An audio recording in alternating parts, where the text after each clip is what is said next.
அடுத்த 5 ஆண்டுகளில் இன்னும் 85,000 மருத்துவ படிப்பிற்கான இடங்கள் சேர்க்கப்படும் என உள்துறை அமைச்சர் அமித்ஷா தெரிவித்துள்ளார்.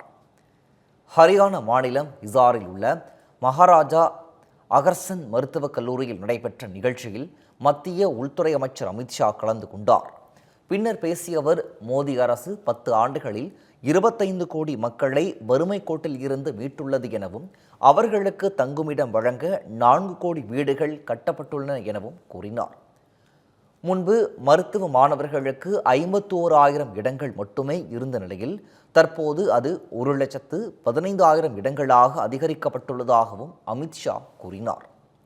மேலும் அடுத்த 5 ஆண்டுகளில் 85,000 இடங்கள் சேர்க்கப்படும் எனவும் கூறினார். ஹரியானாவில் முன்னர் சாதிய வேறுபாட்டால் அரசு வேலைகள் வழங்குவதில் ஊழல் நடைபெற்றதாகவும் பாஜக ஆட்சியில் ஹரியானாவில் 80,000 வேலைகளை வழங்கி சாதி அடிப்படையில் அரசியல் செய்யப்படுவது இல்லை என்பது நிரூபிக்கப்பட்டது எனவும் அமித்ஷா தெரிவித்தார்.